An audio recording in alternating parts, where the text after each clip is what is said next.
Peace be with you all. Today's lecture is the Introduction to Gnosis, a book written by Samael Aun Weor. First degree of Introduction to Gnosis. This is the introductory degree to the Gnostic philosophical studies or external degree of Gnosis. It is natural that all studies will begin with this degree and eventually continue with the first, second, third degrees, etc. One should keep in mind that these are not the Gnostic esoteric degrees. The Gnostic esoteric degrees are received when the student is prepared for them.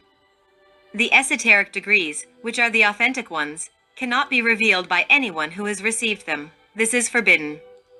Whoever says, "I have so many degrees, so many initiations," is being dishonest. If a person wants to become an engineer, lawyer, doctor, etc., he has to prepare himself for it. That person will go to school and study a great deal. After he has a good theoretical basis in the field he studied, he will begin to practice what he has learned. Practice brings about perfection. The great sages, professionals, scientists, etc., have not merely come to attain a theoretical knowledge of their respective fields of study, but have also put this knowledge into practice. Theory by itself cannot bring about anything except an intellectual enjoyment on the part of those who understand it. Practice is needed. Study these lessons, but study them with true incentive, with the desire to learn, with the desire of understanding the superior knowledge. Remember that you need to put into practice what you learn if you want to achieve the perfection of the work. Lesson 1. It is necessary to be successful in life. If you truly want to be successful, you should begin by being sincere with yourself, recognizing your own errors. When we recognize our errors, we are on the path to correcting them. Everyone who corrects his own errors is inevitably successful. The businessman who daily blames others for his failures and never recognizes his own errors will not be successful. Remember that the greatest criminals consider themselves to be saints. If we visit a penitentiary, we will prove to ourselves that no thief or criminal considers himself guilty. Almost all of them say to themselves, "I am innocent." Don't make the same mistake. Have the courage to recognize your own errors. Thus, you will escape greater evils. Whoever recognizes his own errors can make a happy home. The politician, scientist, philosopher, religious person, etc., who comes to recognize his own mistakes can correct them and be successful in life. If you want to triumph in life, don't criticize anyone. Whoever criticizes others is weak, while the one who is critical of himself from moment to moment is a giant. Criticism is useless because it hurts the pride of others and provokes the resistance of the victim who then seeks to justify himself. Criticism provokes an inevitable reaction against its own author. If you truly want to succeed, listen to this advice: do not criticize anyone. The man or woman who knows how to live without criticizing anyone does not provoke resistance or reactions on the part of his fellow man and, consequently, creates an atmosphere of success and progress. On the other hand, he who criticizes others has many enemies. We have to remember that human beings are full of pride and vanity, and this pride and vanity, which is inherent in them, produces a reaction, resentment, hate, etc. that is directed towards the one who criticizes. We can conclude, then, that the one who criticizes others inevitably fails. The one who wants to correct others should best begin by correcting himself. This gives better results and is less dangerous. The world is full of neurasthenic people. The neurasthenic type is a fault-finder, irritable, and also intolerable. There are many causes of neurasthenia: impatience, anger, egotism, arrogance, pride, etc. A mediator exists between the spirit and the body, the nervous system. Take care of your nervous system. When your nervous system is irritated by something that exhausts you, it is better to flee from it. Work intensely, but with moderation. Remember that excessive work produces fatigue. If you do not pay attention to fatigue, if you continue with excessive work, then fatigue is substituted with excitement. When excitement turns morbid, it becomes neurasthenia. It is necessary to alternate work with pleasant rest. In this way, we avoid the danger of falling into neurasthenia. Every employer who wants to succeed should be careful of falling into the danger of neurasthenia. The neurasthenic employer criticizes everything and becomes unbearable. The neurasthenic despises patience, and as an employer, he becomes the executioner of his employees. Workers who must work under the orders of a neurasthenic and fault-finding employer end up hating the job and the employer. No discontented worker works with pleasure. Many times, enterprises fail because the workers are discontented, dissatisfied, and do not work efficiently in such circumstances. The neurasthenic, as a worker or office employee, becomes rebellious and ends up being fired from his job. Every neurasthenic worker seeks any occasion to criticize his employer. Every employer has pride and vanity, and it is obvious that he feels offended when his employees criticize him. The worker who lives criticizing his employer ends up losing his job. Take care of your nervous system. Work moderately. Enjoy yourself wholesomely. Do not criticize anyone. Try to see the best in all human beings. An exercise to control anger. Do you feel irritated or full of anger? Are you nervous? Reflect a little. Remember that anger can provoke gastric ulcers. Control anger through breathing. Inhale the vital air very slowly. Do not inhale through your mouth. Inhale through your nose, keeping your mouth properly closed, mentally counting 1, 2, 3, 4, 5, 6. Hold your breath, mentally counting 1, 2, 3, 4, 5, 6. Now, exhale very slowly through your mouth, mentally counting 1, 2, 3, 4, 5, 6. Repeat the exercise until your anger subsides. Lesson 2. A great author deduced that the human being needs 8 important things in life: health and the conservation of life, nourishment, sleep, money and the things money can buy, life and the beyond, sexual satisfaction, the well-being of his children, and a sense of proper importance. We synthesize these 8 things into 3. Health, money, love. If you really want to acquire these 3 things, you should study and practice everything that this course teaches you. We will show you the path of success. The power of thought. It is necessary for you to know that an immensely superior power greater than electricity and dynamite exists. That is the power of thought. When you think of a friend or a family member, etc., mental waves escape from your brain. These waves are similar to those of a radio transmitter, and these waves travel through space and reach the mind of the person you are thinking about. Scientists have already begun to experiment with the power of thought, and soon they will invent the telementometer, the instrument with which the mental forces of any person can be measured. In the future, optics will advance some more, and then the photomentometer will be invented, the instrument that will allow us to see and measure the mental force that is radiated by the human brain. You must know that just as man has a mind, the entire universe also has a mind. The human mind and the cosmic mind exist. The earth is condensed mind. The entire universe is condensed mind. The waves of the universal mind saturate the infinite space. The first thing that an architect who will design a house does is to create the project mentally, that is to say, he constructs it in his mind, then he projects it on the plan and, lastly, crystallizes it materially. Thus, every building first existed in the mind. Nothing can exist in the physical or material world in which we live without first having existed in the world of the mind. It is necessary to learn how to concentrate and project the mind with precision and great force. It is necessary for you to know that to concentrate the mind is to fix your attention on a single thing. When you fix your attention on a distant friend, when you concentrate on that friend, you can be certain that your brain emits powerful mental waves that will inevitably reach your friend's brain. What is important is for you to truly concentrate.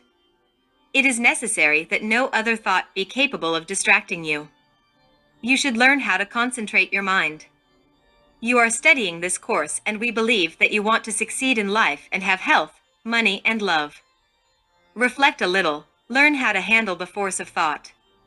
Whoever learns how to handle the power of thought proceeds to success with absolute certainty, just as the arrow guided by the hand of the expert archer reaches its target. Remember that the world is a product of the mind. You are what you are because of the mind. You can totally change yourself by making use of the power of thought. The poor and miserable are that way because they want to be so. They keep themselves miserable and poor with their minds. The rich and powerful are that way because they made themselves that way with the mind. Each one projects into the world of cosmic mind what he is and what he wants to be. The projections of the mind crystallize physically, and we then have in practice a life that is rich or miserable, happy or wretched. Everything depends on the type of mental projections that have crystallized. In the same way that a cloud condenses into water and water freezes into ice, mental power is also like that. First clouds, projects, then water, circumstances, development of the project, and lastly, ice, the project is converted into concrete facts or things. If the project has been done well and with sufficient power, if the actions or the development of the events and circumstances have been marvelous, the result will be success. The perfect condensation of the project is success. There are three basic factors for the success of a project. 1. Mental force. 2. Favorable circumstances. 3. Intelligence. Mental force. Without mental force, it is impossible to achieve the crystallization of a project, commercial, etc. It is necessary for our students to learn how to handle mental force, but first it is necessary for the student to learn how to relax his physical body. It is indispensable to know how to relax the body to achieve the perfect concentration of thought. We can relax the body seated in a comfortable chair or lying down in the corpse posture, in decubitus dorsal, that is to say on our back, mouth up, with our heels touching each other and our arms at our sides. The second of the two positions are better. Imagine that your feet are subtle, that a group of dwarves escape from them. Imagine that your calves are full of small playful dwarves that leave one by one and that, as they leave, the muscles become flexible and elastic. Continue with your knees, performing the same exercise. Continue with the thighs, sexual organs, abdomen, heart, throat, face and head muscles, successively, imagining that those small dwarves flee from each of those parts of the body, leaving the muscles completely relaxed.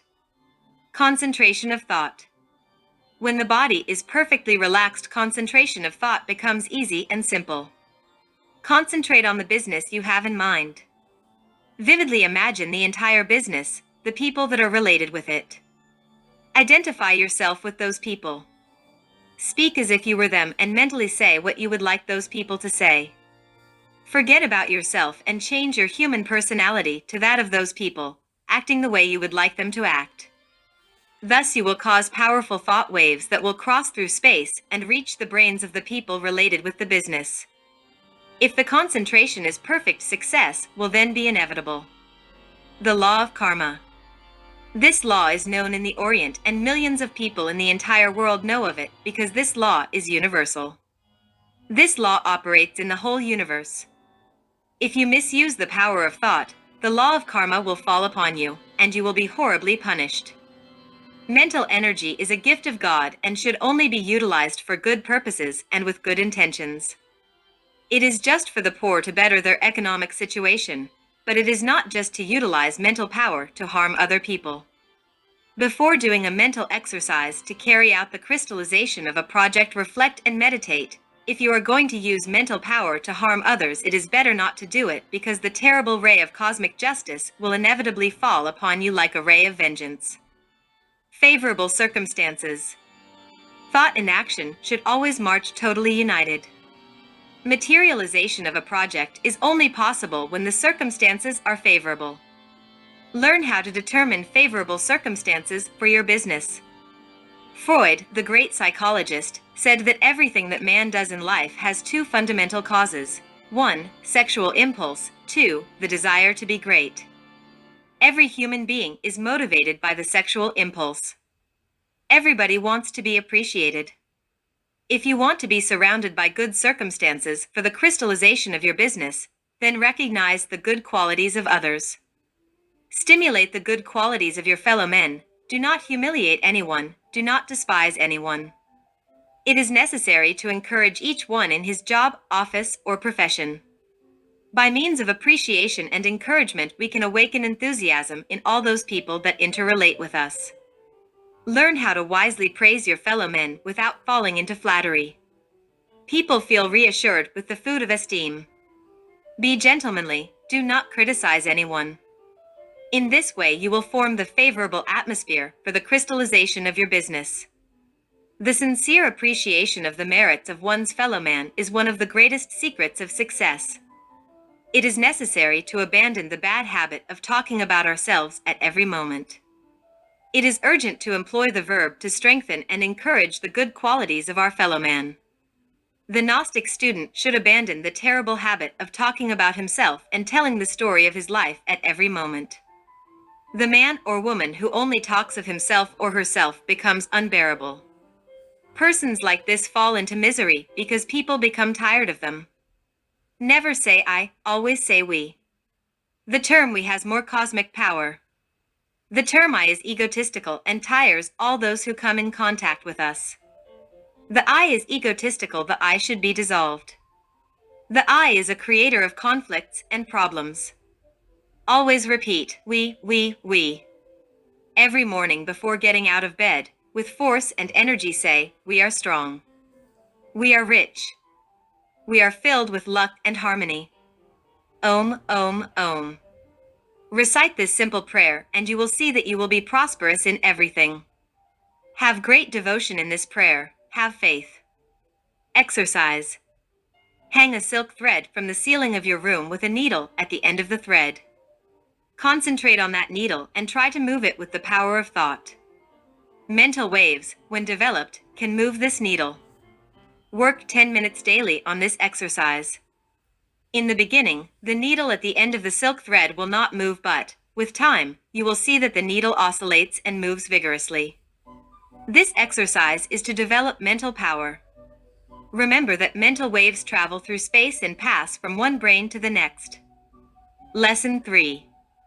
The great lawyer, Jose M. Cesares, said the following: there is neither luck nor misfortune, success nor failure. Everything is a vibration of the ether. By learning the use of the tattvas, one can favorably solve all matters of life. You need a precise and exact system to obtain money, a scientific system that never fails. You need to take advantage of favorable circumstances to achieve the crystallization of all your projects, commercial, etc. Remember, tattva is a vibration of the ether. In this age of radio, television, and teleguided missiles, it is absurd to deny the vibration of the ether. A great sage said, life was born from radiation, subsists because of radiation, and is suppressed by any oscillatory imbalance. You have the right to succeed. Spirit should overcome matter. We cannot accept misery. Remember that misery is characteristic of F spirits. When the spirit overcomes matter, the result is light, splendor, complete success economically, socially, and spiritually. It is necessary that you learn the law of universal vibration. The study of the tattvas is very important. Tattva, this is a Hindustani term, is vibration of the ether. Now scientists say that the ether does not exist and that the only thing that really exists is the magnetic field. We could also say that matter does not exist and that energy is the only thing that is real. These are words, a matter of terms. The magnetic field is the ether. Everything comes from ether, everything returns to ether. Sir Oliver Lodge, the great British scientist, says, it is the ether that gives place, through diverse modifications of its equilibrium, to all phenomena of the universe, from the impalpable light to the formidable masses of the worlds. Prana. Prana is the cosmic energy. Prana is vibration, electric motion, light and heat, universal magnetism, life. Prana is the life that palpates in each atom and in each sun. Prana is the life of ether. The great life, in other words, prana, is transformed into a very divine intense blue substance. The name of this substance is Akash. The Akash is a marvelous substance that fills the entire infinite space and that, when it is modified, becomes ether. It is interesting to know that ether modified becomes what we call the tattvas. The study of the vibrations of ether, tattvas, is indispensable. Remember that business, love, health, etc. are controlled by cosmic vibrations. If you know the vibratory laws of life, if you know the tattvas, you will be able to obtain much money. Remember that money, in itself, is not good or bad, everything depends on what you do with it. If you use it for good, it's good, and if you use it for evil, it's evil. Obtain much money and use it for the good of humanity. There are 7 main tattvas that you should learn how to use to succeed in life. No Gnostic student should live in misery. It is necessary that you know the names of the 7 tattvas. These names are Sanskrit terms. It is possible that it might be somewhat difficult for you to learn these names, but remember that it is well worth the study to succeed in life. The names of the tattvas. Akash is the principle of ether. Vayu is the etheric principle of air. Tejas is the etheric principle of fire. Prithvi is the etheric principle of the element earth. Apas is the etheric principle of water. There are 2 secret tattvas named Adi and Samadhi that vibrate during the aurora and are excellent for internal meditation. Ecstasy or samadhi is achieved with them. We will not expand on these tattvas now because they are useful to advanced students only. Tattvik timetable. The vibration of the tattvas begins at sunrise. Each tattva vibrates for 24 minutes in a period of 2 hours. The first tattva that vibrates is Akash, followed in succession by Vayu, Tejas, Prithvi, Apas. 2 hours later, Akash vibrates again and the succession of the tattvas is repeated in the same order previously described. The tattvas vibrate day and night. It is necessary to know the hour of sunrise. Buccelli's astrological yearbook is one of the calendars that mark the time of sunrise in each country of Latin America. Some daily newspapers, especially in the United States of America, and magazines indicate the time of the sunrise. Galvin's calendar is also good for this purpose. Those who would like the American yearbook can request it from the following address: Mrs. Ellie de Buccelli, Casilla 1880, Santiago, Chile. It can also be requested from the Kier editorial, S.A., A.V. Santa Fe No. 1260, Buenos Aires, Argentina. Property of the tattvas. Akash, it is exclusively good for meditation. We advise you to pray a lot during this time. Do not have business or love appointments during this time because you will inevitably fail. This tattva causes us to make very serious mistakes. If you work during this period, you should then be very careful. Artists should abstain from working in Akash. Everything that begins with Akash will fail. Akash is the tattva of death. Vayu, everything that is velocity and motion corresponds to Vayu. The principle of air. Winds, air, aerial navigation, etc. are related to Vayu. During this period, people enjoy talking ill about their fellow men, lying, stealing, etc. Usually, airplane accidents happen during this period and suicides are stimulated by this tattva. We advise you not to marry during this period because your marriage will be of a short duration. All kinds of simple and quick business transactions turn out very well in Vayu, but complicated and long-lasting business deals result in failure. It is good to carry out intellectual works during this period. The great yogis mentally manipulate this tattva and use it intelligently when they want to float in the air. Tejas, it is hot because it is the etheric principle of fire. During the period in which this tattva is active, we feel more heat. You can bathe in cold water in Tejas, and you will never catch a cold. Never argue with anyone in Tejas because the consequences can be serious. You should utilize the time of Tejas to work intensely. Don't marry in Tejas because you will have constant quarrels with your partner. The most terrible explosions and accidents happen in the period of the tattva Tejas. Prithvi, this is the tattva of success in life. If you want to succeed in business, do it in Prithvi. If you want to have good health, eat and drink in Prithvi. Marriages that are carried out in Prithvi are happy for life. Every party, every lecture, every business, every appointment done in Prithvi will be a total success. Prithvi is love, charity, benevolence. Apas, it is the principle of water and is the opposite of Tejas as fire. This tatva is marvelous for the purchase of merchandise. It is also marvelous for business, and you will be able to earn much money if you know how to take advantage of this tatva. Buy lottery in appas. Journeys by water are good in appas. Rainfalls that begin in appas tend to be very lengthy and heavy. The tattva appas works on concentrating and attracting. Remember that you need to know the exact time of sunrise to be guided by the tattvas. Always have a good wristwatch or pocket watch and take advantage of the tattvas in practical life. Practice. Sit at a table facing the east. Rest your elbows on the table and proceed in the following manner. Place the thumbs of your right and left hands into your ears. Cover your eyes with the index fingers. Cover your nostrils with your middle fingers, and seal your lips with your ring fingers or little fingers. Inhale slowly, counting to 20. Hold your breath and count from 1 to 20. Exhale slowly, counting 1 to 20. It is necessary to remove your middle fingers to inhale and exhale, but during the retention of your breath, the middle fingers should hermetically seal your nostrils. It is necessary for you to try to see the tattvas with the third eye during the retention of your breath. The third eye resides between the two eyebrows.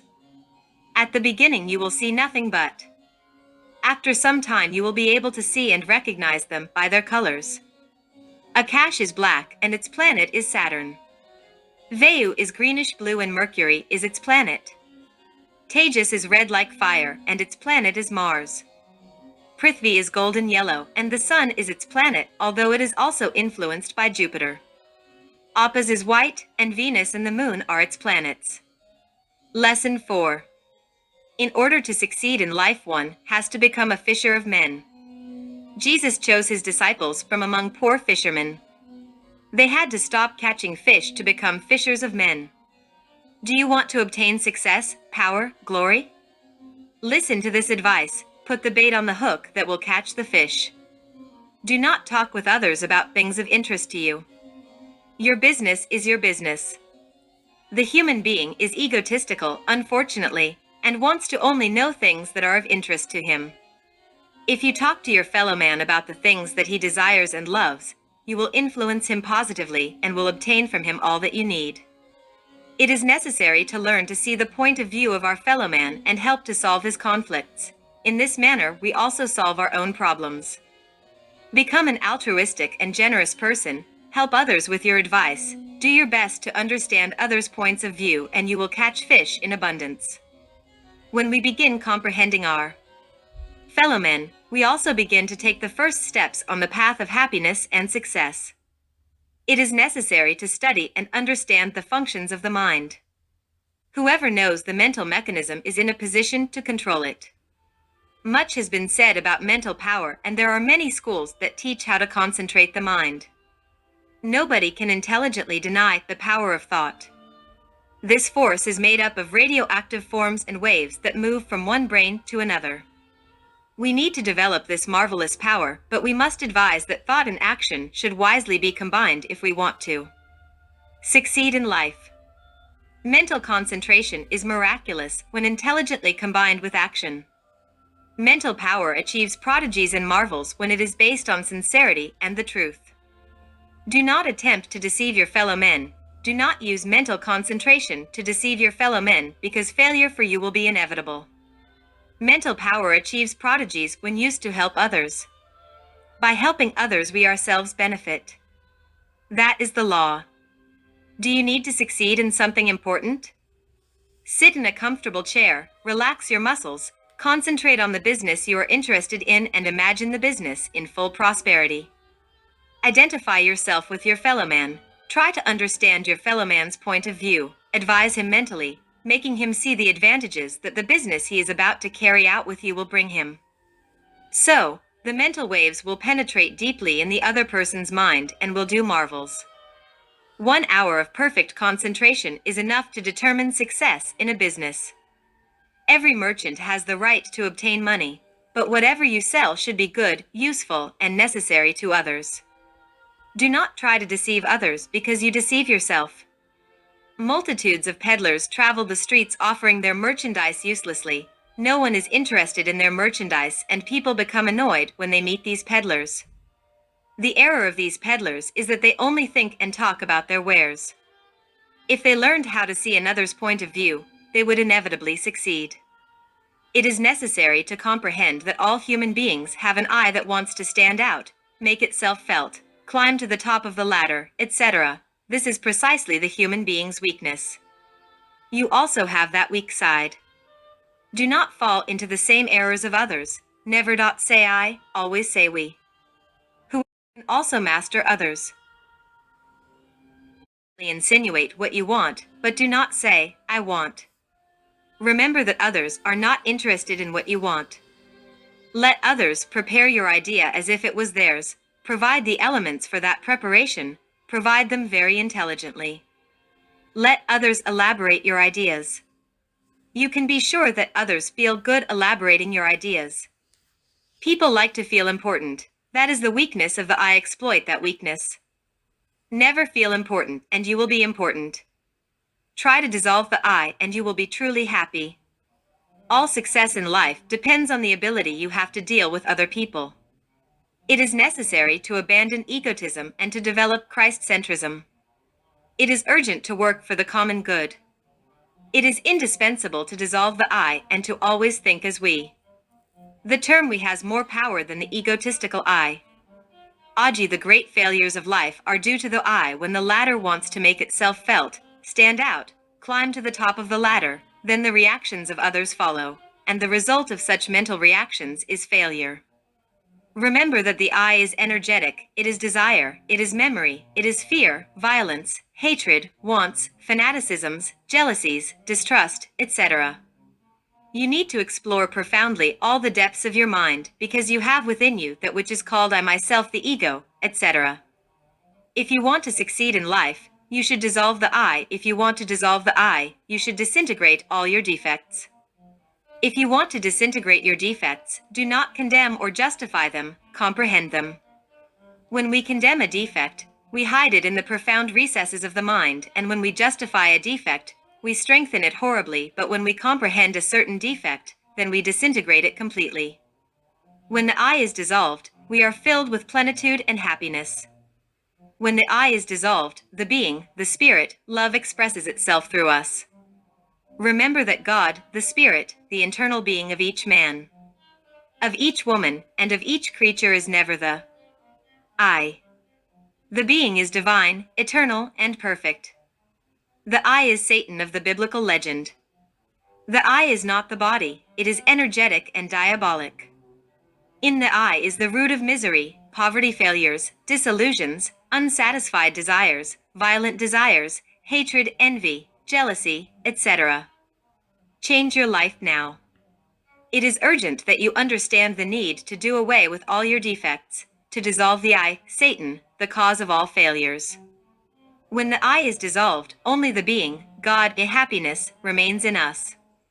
God is peace, abundance, happiness, and perfection. Practice. A man, after having studied himself, discovered that he had 12 defects that were bothering him. This man said, just as it is impossible to catch 10 hares at the same time, because the hunter who wants to try this would not catch any, so is it also impossible to do away with my 12 defects at the same time. This man arrived at the conclusion that it would be better to catch one hare and then another, first to do away with one defect and then another. Therefore, he decided to dedicate 2 months to each defect. After 24 months, this man no longer had the defects. He had done away with the 12 defects that hindered him from success. The result was marvelous. This man became the foremost citizen of the United States. His name, Benjamin Franklin. Imitate this person. Examine yourself and see how many defects you have. Count them, number them. Then dedicate 2 months to each defect, successively, until you eliminate all of them. Sit in a comfortable chair and pray to your internal God like this: You who are my true being, you who are my internal God, enlighten me, help me, make me see my own defects. Amen. Concentrate on this prayer until deep sleep arrives. Try to discover all your defects. We advise you to read the Bible. The word of the Divine Master is found in the 4 Gospels. There you will see the virtues that you need, there you will discover the virtues that you lack.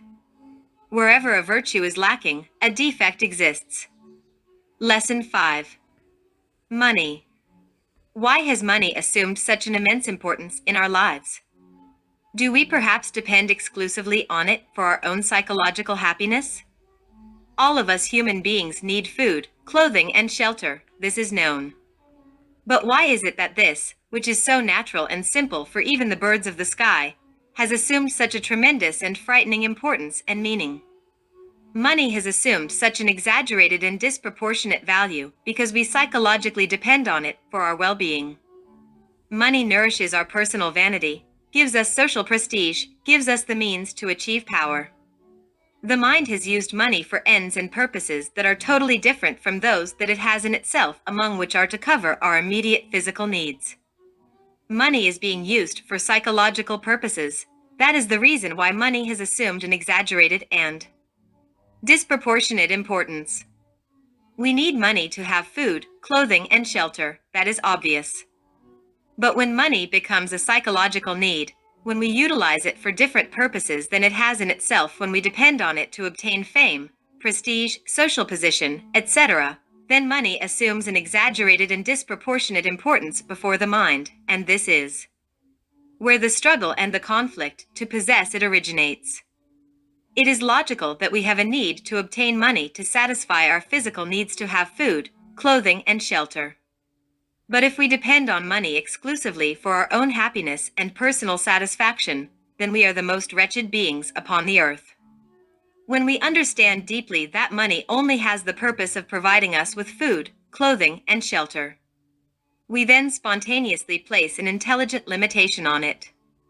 The result of this is that money no longer assumes the exaggerated importance that it has when it becomes a psychological need. Money in itself is not good or bad, everything depends on the use we make of it. If we use it for good, it is good. If we use it for evil, it is evil.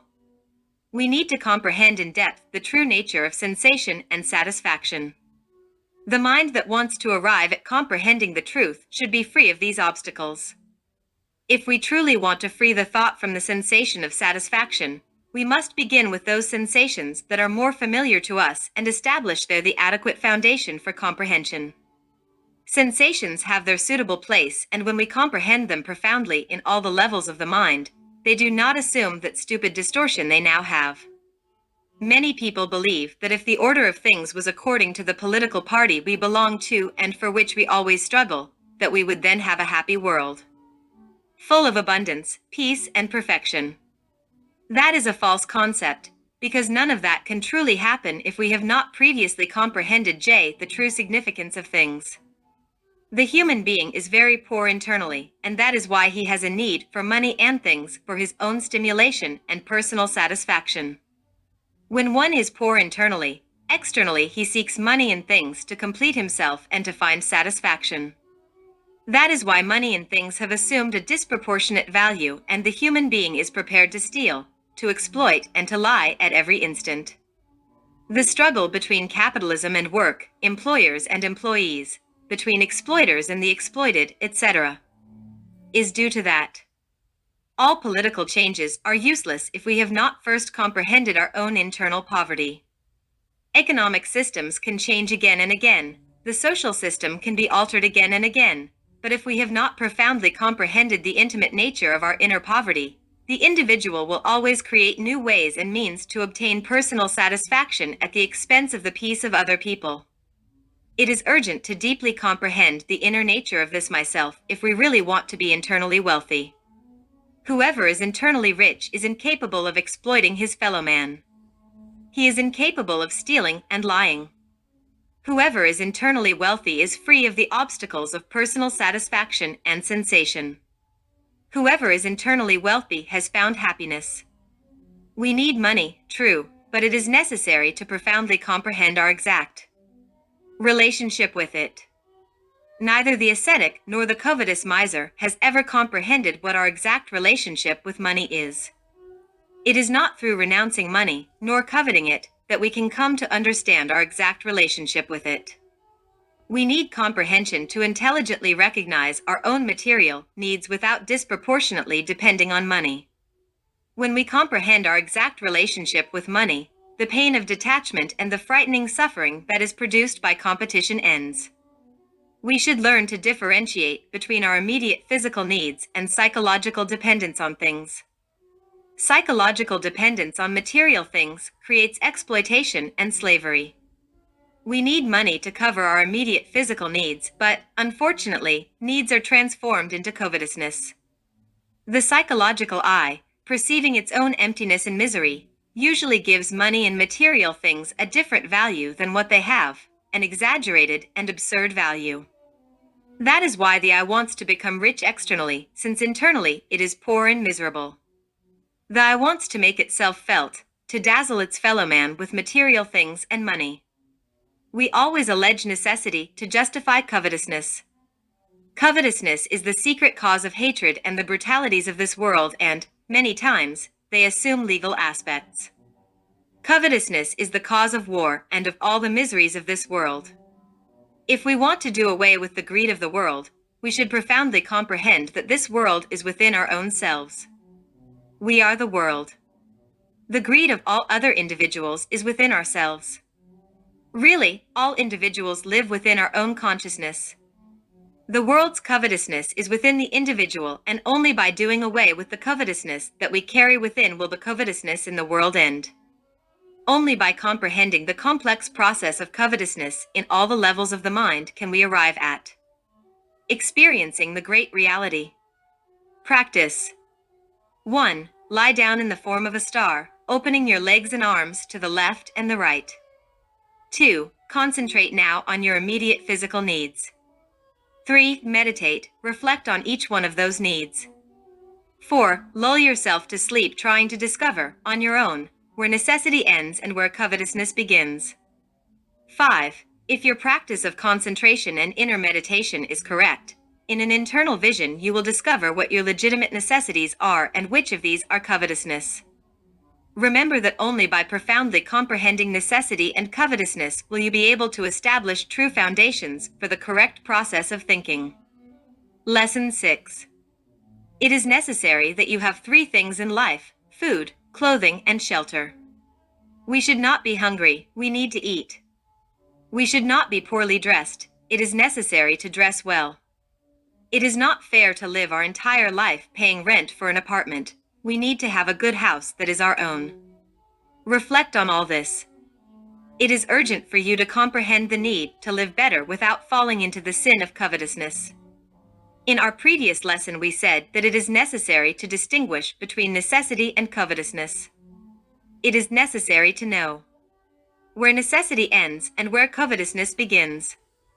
You need to learn how to make a good impression on other people. This is a very delicate art. Many ladies dress very well, sometimes with excessive luxury, and wear very valuable rings on their hands, and yet, in spite of everything, they do not make a good impression on others. Many gentlemen wear very expensive suits and drive the latest model cars, and yet they fail many times for not knowing how to make a good impression on people. The President of Colombia, Dr. Olea Herrera, controlled his people with his eternal smile. Every smile of the president represented millions of dollars. We men note that the smile of a woman is worth more to us than all the furs and diamonds that they wear. A woman with a captivating smile makes great impressions on men. The smile of sincerity and the perfume of courtesy achieve true miracles in the business world. It is urgent to distinguish between the smile of sincerity and the mechanical smile. The smile of sincerity comes from the very bottom of the soul. The mechanical smile is hypocritical and tenebrous. It is the grimace of the devil. In man there are 2 factors in disagreement, the soul and the devil. The soul is divine, the devil is malevolent. Every good action is of the soul, every bad action is of the devil. When you knock on a door so that it will be opened, the head of the house can ask you many times, "Who is it?" Then you answer, I, this myself, is precisely the devil in us. Clairvoyants see this I like a very horrible fluid entity that lives within the human body. This entity also leaves the body during sleep and travels very far, wherever it is taken by its desires and passions. The soul is not the I. The soul is the being. Distinguish between the being and the I. The being is the soul. The I is Satan within us. Your body neither thinks nor desires. The body is only a suit, a robe. You think with the mind, and the mind. In what way can we conquer the powers of the Prithvi Tattva, the earth element, if we hate cereals, vegetables, and plants, or if we gorge ourselves on them? From the before mentioned it follows that all elements, from earth to meat, are in essence absolutely pure. When the Vira enjoys pleasure devoid of all personal character, the original motive of the cosmos, the world of phenomena, the world of Maya, is revealed in sex. The Tattvic currents which are encountered in the cosmos in harmony with structural forces that produce the evolution and involution of the universe are manifested as a boundary of creation and the firstborn of nature, in the way that it raises any immense potency and transforms the willpower of Vira, who proceeds to blaze on the live coals of Mahakundalini. A vehicle of the soul, however, when we are evil, the mind becomes a vehicle of the devil.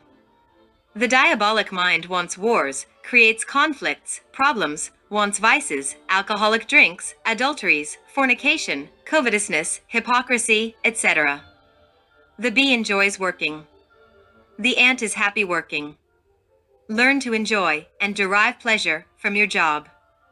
When a store employee enjoys his work, he radiates mental waves of success and progress. Then the sales increase and the employer is happy with his employee and does not want him to leave. Be concerned about the success of the business where you work. It is necessary that you earn your employer's affection. Learn to smile sincerely. Learn to enjoy work. If you want people to feel happy with you, it is necessary that you feel happy with others. If you do not feel happy with your job, if you do not feel like smiling, we advise you to listen to good music. Remember that music does miracles. So, in this way, you will also be able to change your character. When we listen to good music, when we spend long intervals absorbed in listening to good music, we elevate our mind to higher levels of consciousness. The mind radiates waves that travel through space, and these waves pass from one brain to the next. A proof of the reality of these waves is found in telepathy. Many times, when we walk on the street and all of a sudden, the memory of someone strikes us, it so happens that we meet the very person we remembered. That is telepathy. We attract that person's mental waves, and, at the same time, they reach us. We have an authentic wireless system in our organism. The pineal gland, situated in the inferior part of the brain, is the thought-transmitting center, and the solar plexus, situated in the umbilical region, is the receptive antenna. The pineal gland is the seat of the soul, the window of Brahma through which the soul enters and leaves the body. The pineal gland is a small reddish-gray organ. This gland secretes a hormone that regulates the development of the sexual organs. After maturity, this gland degenerates into a non-secreting, fibrous tissue.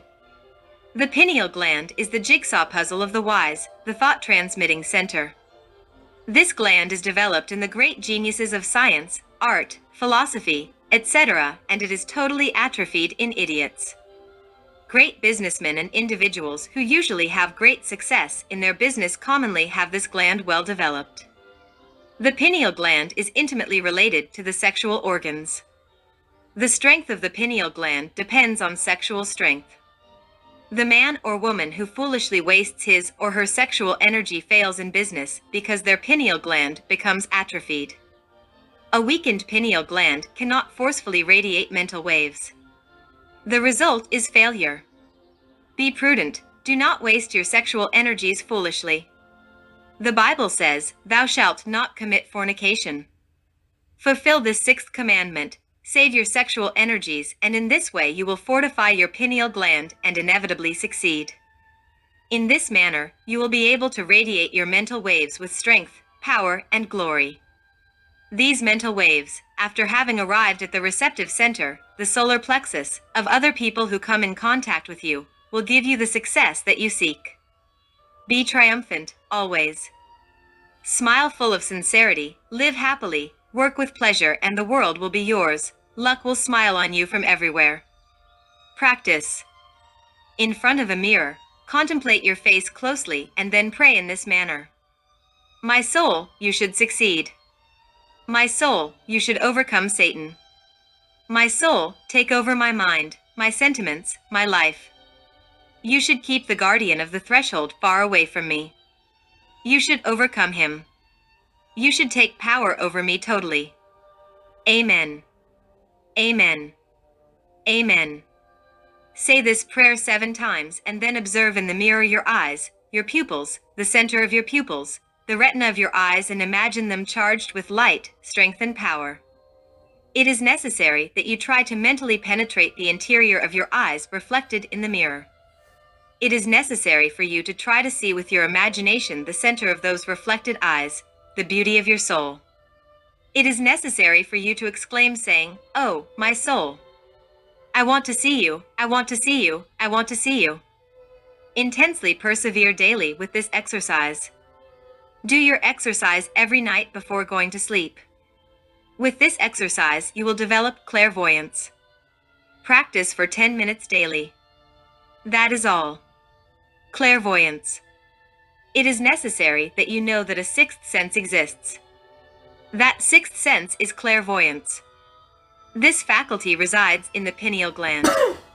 When you develop clairvoyance, you will be able to read others' thoughts like reading from an open book. When you become clairvoyant, you will be able to see the soul of people. When you become clairvoyant, you will be able to see the eye of people, and then you will comprehend that the soul is not the eye, that the eye is Satan in us. Clairvoyance allows us to see what lies beyond death. You will develop clairvoyance totally with the exercises that we will give you. You should practice these exercises. We want you to write us, communicating all your impressions to us. Lesson 7. In life, man faces innumerable problems. Each person needs to know how to solve each of these problems intelligently. We need to comprehend each problem. The solution of every problem is in the problem itself. The time for us to learn to solve our problems has arrived. Many problems exist. Economic, social, moral, political, religious, family-related, etc., and we should learn to solve them intelligently. The important thing to remember for the solution of every problem is to not become identified with the problem. 1. Has a certain tendency to become identified with the problem, and the identification is so intense that, in fact, we become the very problem. The result of such an identification is that we fail in the solution because a problem can never solve another problem. One needs much peace and mental calm to solve a problem. An uneasy, battling, confused mind cannot solve any problem. If you have a very serious problem, do not become identified with the problem. Retreat to any healthy recreational place, a forest, or a park, or the home of a very close friend, etc. Distract yourself with something different. Listen to good music and then, with your mind tranquil and calm, in perfect peace, try to comprehend the problem profoundly, remembering that the solution to every problem is within the problem itself. Remember that without peace you cannot do anything new. You need calm and peace to solve the problem that presents itself in your life. You need to think in a completely new way about the problem that you want to solve, and this is only possible by having tranquility and peace. In modern life we have many problems and we, unfortunately, do not enjoy peace. This is a true jigsaw puzzle because we cannot solve problems without peace. We need peace and we should study this in depth. We need to investigate what the principal factor is that puts an end to peace within and outside ourselves. We need to discover what causes the conflict. The time has arrived to comprehend in depth, in all levels of the mind, the infinite contradictions that we have within, because that is the principal factor of discord and conflict. If we comprehend in depth the cause of an illness, we cure the patient. If we know the profound cause of the conflict, we do away with the conflict and peace is the result. Within and around us, thousands of contradictions exist that form conflicts. Truly, what exists within us also exists in society because, as we have said so many times, the latter is an extension of the individual. If there is contradiction and conflict within us, then in society they also exist. If the individual does not have peace, society will not have it either, and in these conditions, all the pro-peace propaganda turns out to be, as a matter of fact, totally useless. If we wisely analyze ourselves, we discover that a constant state of affirmation and negation exists within us, what we want to be and what we actually are. We are poor and we want to be millionaires. We are soldiers and we want to be generals. We are single and want to be married. We are employees and we want to be managers, etc. The state of contradiction engenders conflict, pain, moral misery, absurd actions, violence, gossip, calumny, etc. The state of contradiction can never bring us peace in life. A man without peace can never solve his problems. You need to intelligently solve your problems, and therefore it is urgent that you have peace constantly. The state of contradiction impedes the solution of problems. Each problem implies thousands of contradictions. Shall I do this? The other? How? When? Etc. Mental contradiction creates conflicts and frustrates the solution of problems. We first need to solve the causes of the contradiction to finish with the conflicts. Only in this manner will peace arrive and, with it, the solutions of the problems. It is important to discover the cause of contradictions. It is necessary to analyze them in detail. Only in this manner is it possible to do away with the mental conflict. It is not correct to blame others for our internal contradictions. The causes of these contradictions are within us. Mental conflict exists between what we are and what we want to be, between what a problem is and what we want it to be. When we have a problem of any type, be it moral, economic, religious, family-related, marital, etc., our first reaction is to think about it, resist it, deny it, accept it, explain it, etc. It is necessary to comprehend that with mental anguish, contradiction, worry, conflict, it is not possible to solve any problem. The best way to react before a problem is silence. I am referring to the silence of the mind. This silence comes by not thinking about the problem. The silence comes when we comprehend that nothing is solved with conflict and contradictions. This silence is not anyone's special gift, nor a certain type of ability. No one can cultivate this silence. It arrives by itself. It arrives when we comprehend that no problem is solved by resisting it, accepting it, denying it, affirming it, or explaining it, etc. From mental silence, intelligent action is born, the intuitive and wise action that will solve the problem no matter how difficult it might be. This intelligent action is not the result of any reaction. When we perceive the event, the problem, when we notice the fact without affirming it, denying it, or explaining it, when we do not accept the fact or reject it, then the silence of the mind arrives. Intuition flourishes in silence. From silence, the intelligent action that totally solves the problem bursts forth. Only in mental silence and quietude is there freedom and wisdom. Mental conflict is destructive and ruinous and is a result of opposed desires. We want and we do not want. We desire this and the other. We are in constant contradiction, and this, in fact, is conflict. The constant contradiction that exists within us is due to the struggle of opposite desires. There is a constant negation of one desire for another desire. One pledge is placed over another pledge. A permanent desire does not exist in the human being. Every longing is temporary. He wants a job, and after he has it, he desires another job. The employee wants to be a manager. The priest wants to be a bishop. Nobody is satisfied with what he has. Everybody is full of unsatisfied desires and wants satisfaction. Life is an absurd succession of fleeting and vain desires. When we profoundly comprehend that all the desires in life are fleeting and vain, when we understand that the physical body is engendered in sin and that its destiny is the putrefaction of the sepulchre, then, from that profound comprehension, true peace of mind is born and contradiction and conflict disappear. Only the mind that is in peace can solve problems. Peace lies in the silence of the mind. Contradiction surges from stubbornness, when the mind clings to one single desire. When it wants its desire to be realized at any cost, it carries out its desire. In this way, it is logical that there has to be conflict. If we carefully observe two people who are discussing a problem, we will be able to confirm that each person clings to his desire. Each person wants to see his desire satisfied, and this, naturally, creates mental conflict.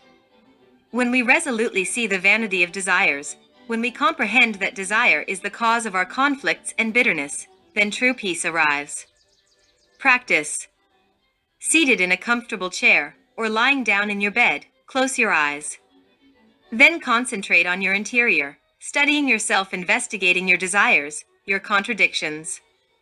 It is necessary for you to comprehend what your contradictory desires are so that, in this way, you may know the causes of your internal conflicts. Peace of mind comes from the knowledge of the causes of mental conflict. Practice this simple exercise daily. It is necessary that you know yourself. Lesson 8. Alcoholism. This vice has 3 perfectly defined aspects. 1. Initiation. 2. Intoxication. 3. Death. Initiation. Some people begin this horrible vice during adolescence, others in their youth, others at adulthood, and a few during old age. Many are the causes that lead people to the vice of alcoholism. The adolescent that is initiated into this horrible path does it because he wants to feel like a complete man. He has a false concept of manhood. He believes that being a man means to be a drunkard, smoker, fornicator, adulterer, etc. The youngster reaches the crude vice of alcoholism, seduced by his friends or embittered by sufferings. Many times an amorous deception or a difficult economic situation tends to be the basic motive for initiating the fatal path of alcoholism. The mature man who joins this horrible path of alcohol does it, as always, provoked by the spring of his own bitterness, perhaps the death of a loved one, an amorous deception, a divorce, the loss of his job and his fortune, etc. The human organism rebels against the first drinks. At the beginning, the organism is not yet intoxicated, and it is obvious that it strongly rejects the harmful ingredient of alcohol, to which it is not accustomed. Vomiting, the uneasiness of the stomach after the huge drinking sprees, etc., are symptoms that the organism uses to eliminate the noxious ingredient. The struggle of the organism is usually very strong, but the malignant will intends to distort it and achieves it. No drunkard is without his moral tragedy. The already intoxicated drunkard knows how to very secretly guard the aforementioned tragedy. The drunkard who is initiating himself in the vice always exteriorizes his tragedy, but when he comprehends that people do not understand him, he prefers to keep quiet. Intoxication. Alcoholic intoxication comes once the defenses of the human organism have been overcome. On arriving at this second phase, the organism no longer feels well without alcohol. The doctor intoxicated by alcohol can no longer carry out a surgical operation without his favorite drink. His pulse shakes, and if he carries out the operation, the results are very bad. The businessman can no longer do business without alcohol. He feels timid, nervous, and fails. Without his drink, the worker is finally incapable of working. He feels weak. Alcohol becomes a necessity for the intoxicated organism. The intoxicated one drinks and drinks, stimulated by the secret spring of his moral tragedy. Some drunkards eat and drink, they last longer. Others do not eat, they say, so as to not lose the drunkenness, they die very soon.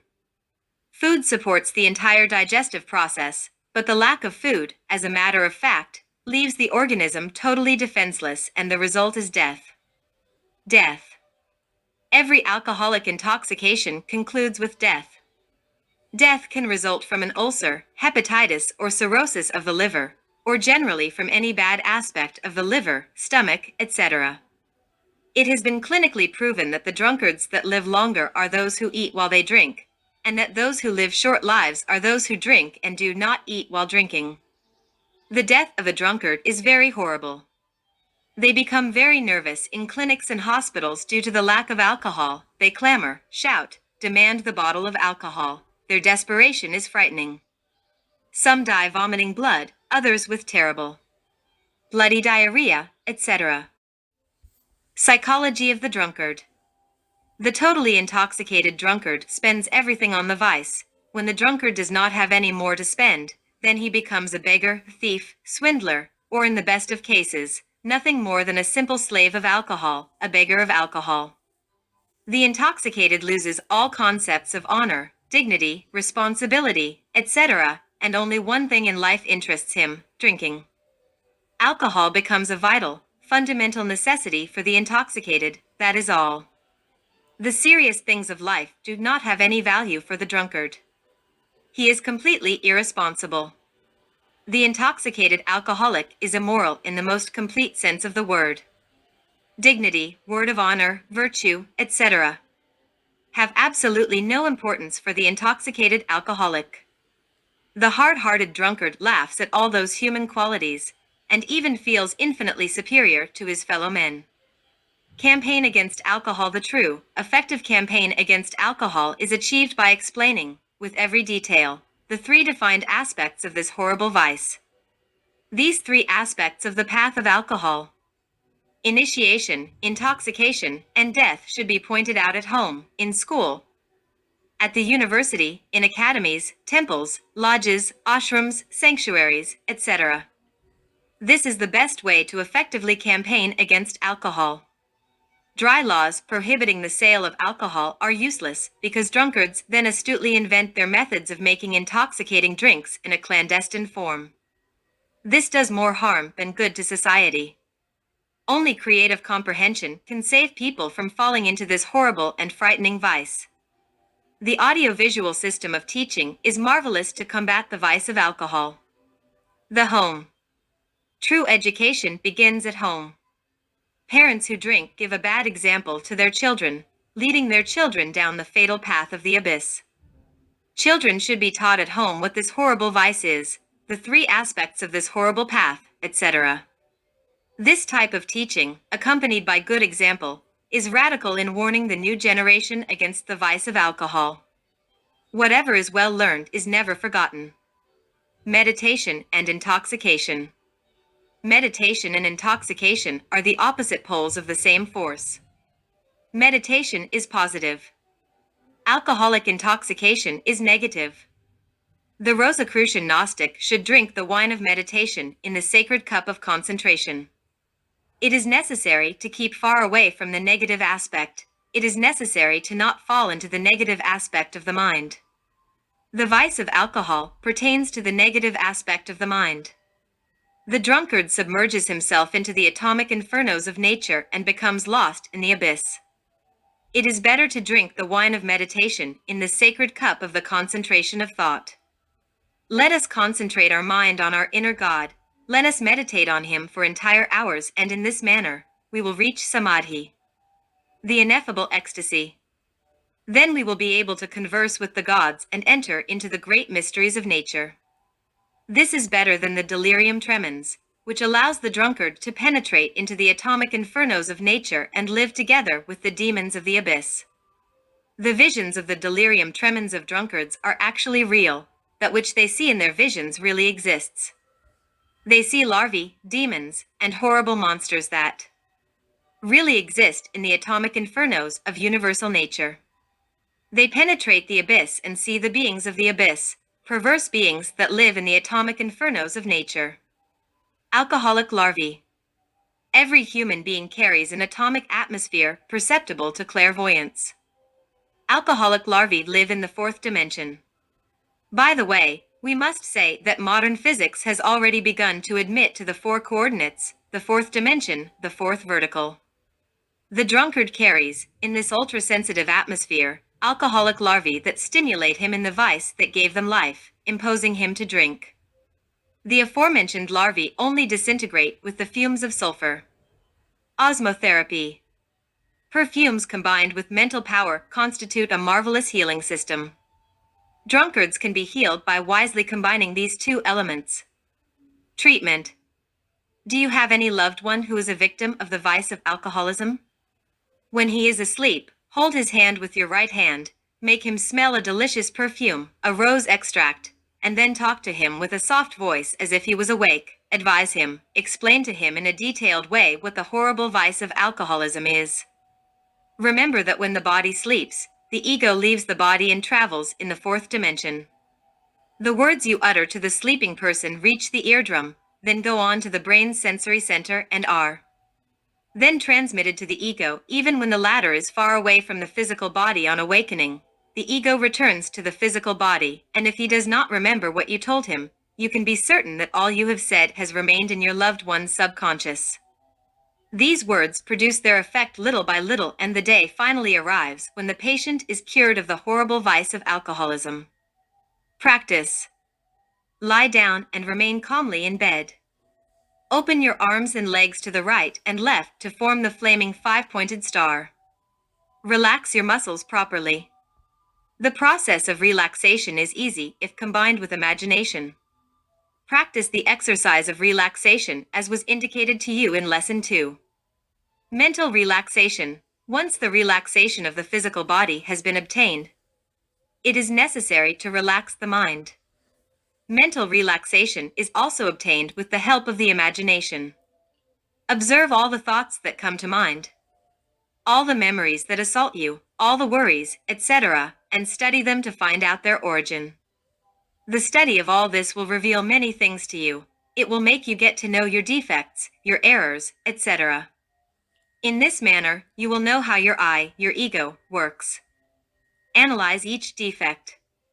Try to comprehend each defect in all the levels of the mind. Study each thought, memory or emotion that assaults you. Comprehend each thought. Then imagine a profound abyss and throw each studied thought, each memory, worry, etc., into that abyss.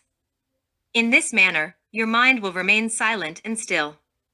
In the silence and quietude of the mind, you will be able to see and hear the intimate. He is the internal master. He is your internal God. Concentration. When the mind has achieved absolute quietude and silence, it can concentrate on the intimate. This concentration is done with the help of prayer. Pray to your intimate. Try to converse with the intimate. Remember that praying is conversing with God. You can pray without formula, that is to say, talk to God, tell him what your heart feels with infinite love. Meditation. Whoever achieves perfect concentration can meditate on his internal God. Reflect on your internal God, identify yourself with him, live in him. Contemplation. Whoever learns to quiet the mind, to concentrate the mind and pray can practice perfect meditation and reach the heights of internal contemplation. On reaching these heights, we are in ecstasy. We can talk face to face with the ineffable gods, study the marvels of the infinite cosmos and travel through the infinite in spirit and soul. In that state of ecstasy, the physical body remains asleep and abandoned. Now you will comprehend why it is convenient to practice these exercises during instances of drowsiness.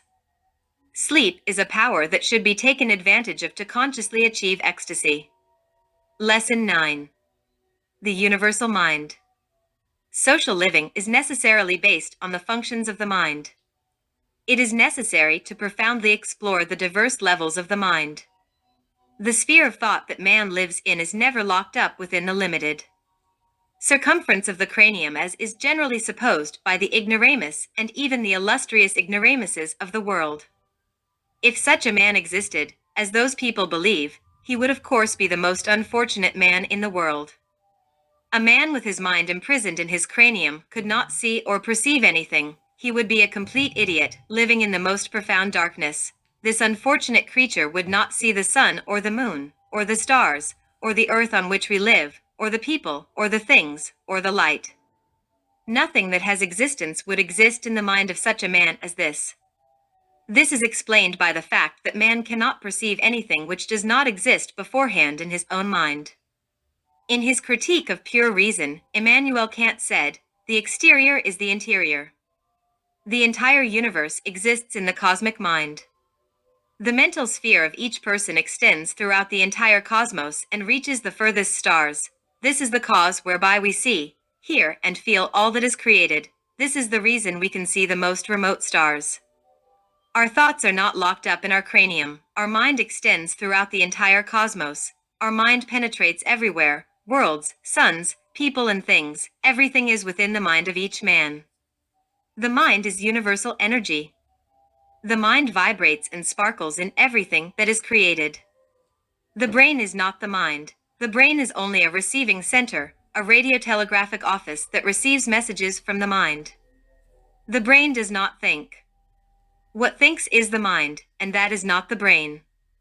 Religions say that the human soul has a body of flesh and bones. The Theosophists maintain that, besides the body of flesh and bones, the soul has a mental body. All the Eastern and Western schools dedicated to the study of occultism teach their students how to use the mental body. The soul enveloped by the mental body can transport itself to other planets at will and see what happens there. The entire universe is within the human mind. All minds are within all minds. We mutually live within the thought spheres of others. The economic and social problems of each person live in everyone. No one is alien to another. We are all within the mind of everyone else. The beggar lives within the mind of the rich man, and the latter lives in the mind of the beggar. We are all submerged in the ocean of universal mind. Imagination and will. Imagination and will are the two poles of the mind. Imagination is feminine and will is masculine. The key to success is found in imagination and will united in vibrant harmony. Mental action. The inventor conceives the telephone, the radio, the automobile, etc. with his imagination and then, with the will, gives it shape, converts it into facts, into concrete realities. Paris designers dictate fashions just as they conceive them with their imagination. Mental epidemics. If a man thinks in either a good or a bad sense, the waves that emanate from his mind reach the mental body of each individual. Mental waves are propagated in all places. When the waves are of wisdom and love, they benefit all those who receive them. When the waves are impregnated with devotion and veneration towards God, they carry peace and comfort to all those who are in suffering. Poisonous mental waves harm the minds of others. Mental waves of hatred, envy, covetousness, lust, pride, laziness, gluttony, etc. produce mental epidemics. Perverse mental waves poison many weak minds with their radioactivity. The case of the rebels without a cause is a good example of what mental epidemics are. The rebels without a cause have become an evil and harmful plague. We should seek the cause of this mental epidemic in the ill-used imagination. Movie theaters show movies of bandits and gunmen that are then recorded in the minds of young people.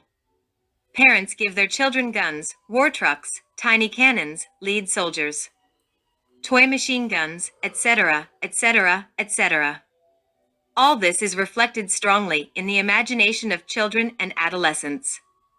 Then come the magazines and comic books of robbers and police, the pornographic magazines, etc. The results of all this await, and shortly afterwards the child, the adolescent, in fact turns into the rebel without a cause, and later into the thief, the bandit, the cheat, etc. Mental hygiene. It is necessary to practice mental hygiene. A preventive medicine is urgent. Cultivate wisdom and love. Pray a lot daily. Select works of art. We suggest good music, classical music, good paintings, the works of Michelangelo, the great operas, etc. Avoid spectacles harmful to the mind, bloody spectacles like boxing, wrestling, etc. These types of spectacles produce mental epidemics. Take care of your mind. Do not permit evil thoughts to penetrate into the temple of your mind. Be pure in thought, word, and deed. Teach your children all that is good, true, and beautiful. Origins of the universal mind. The divine great reality surged forth from its own bosom in the aurora of this solar universe in which we live, move, and have our being. The great reality does not know itself, but on contemplating itself in the living mirror of the great imagination of nature, then comes to know itself.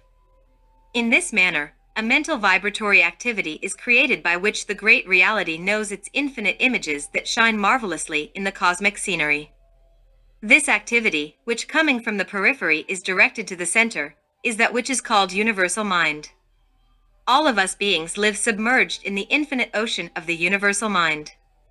So, we live within everyone, and no one can separate mentally from anybody else. The heresy of separability is the worst of heresies.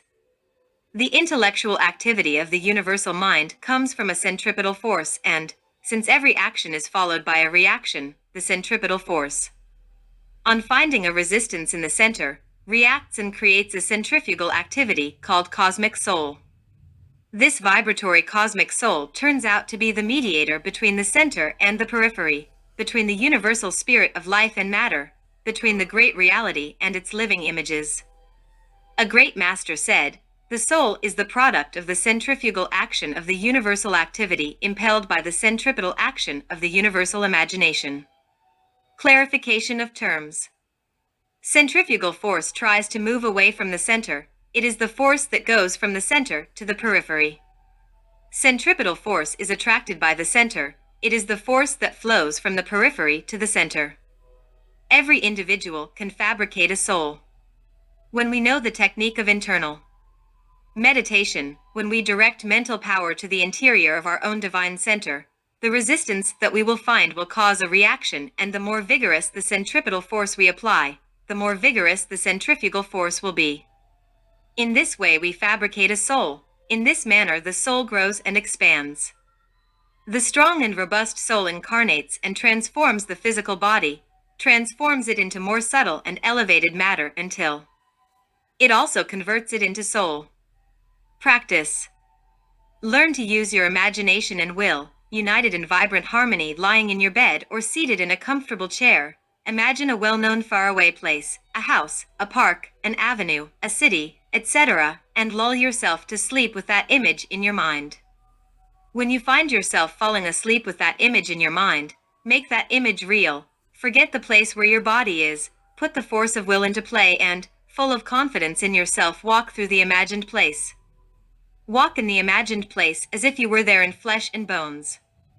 If the practice is done correctly, you will unfold and your soul will be transported to that place, and you will be able to see and hear everything that happens there. Appendix. The physical body is one of the marvelous instruments that man possesses to express himself. If we consider this body from a strictly physical point of view, it is what we could call a machine, food being its fuel. According to the kind of fuel that is used, so will that machine work and serve as an instrument. Many times we meet people who radiate an attitude of joy, happiness, health, optimism, sympathy, love, etc. These people win the friendship of everybody. They possess a force of attraction, an irresistible magnet. Others are weak and lack that marvelous magnet. They fail when they try to receive help from other people, and when they are owners of a business, their clients gradually leave them. Psychology has discovered that the character of a person depends on his internal state.